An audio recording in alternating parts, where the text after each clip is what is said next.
जय माता दी। माँ दुर्गा की छठवीं शक्ति हैं माँ कात्यायनी। नवरात्र में छठे दिन माँ कात्यायनी की पूजा की जाती है। इनकी उपासना और आराधना से भक्तों को बड़ी आसानी से अर्थ, धर्म, काम और मोक्ष चारों फलों की प्राप्ति होती है। उसके रोग, शोक, संताप और भय नष्ट हो जाते हैं। जन्मों के समस्त पाप भी नष्ट हो जाते हैं। इन देवी को नवरात्रि में छठे दिन पूजा जाता है। प्राचीन समय में एक प्रसिद्ध महर्षि थे जिनका नाम कात्यायन था।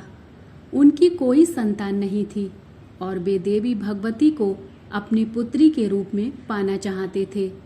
इसके लिए उन्होंने देवी भगवती की कठोर तपस्या की। महर्षि कात्यायन की तपस्या से माँ भगवती प्रसन्न हुई और उन्हें साक्षात दर्शन दिए। देवी ने उन्हें वचन दिया कि वह उनकी पुत्री के रूप में उनके घर जन्म लेंगी। देवी ने महर्षि कात्यायन के घर पुत्री के रूप में जन्म लिया। चूंकि देवी ने कात्यायन ऋषि के यहाँ जन्म लिया था, इसलिए इनका नाम कात्यायनी पड़ा। माँ दुर्गा ने कात्यायनी रूप में ही महिषासुर का वध किया था। माँ कात्यायनी शक्ति और साहस का प्रतीक हैं और उनकी पूजा से भक्तों को शत्रुओं पर विजय प्राप्त होती है और जीवन की कठिनाइयों को दूर करने की शक्ति मिलती है। एकाग्रचित्त और पूर्ण समर्पित भाव से कात्यायनी देवी की उपासना करने वाला भक्त धर्म, अर्थ, काम और मोक्ष इन चारों पुरुषार्थों की प्राप्ति कर लेता है। देवी कात्यायनी को ब्रजमंडल की अधिष्ठात्री देवी के रूप में भी पूजा जाता है। इनका गुण शोधकार्य है, इसीलिए इस वैज्ञानिक युग में कात्यायनी माँ का महत्व सर्वाधिक हो जाता है। इनकी कृपा से ही सारे कार्य पूरे हो जाते हैं।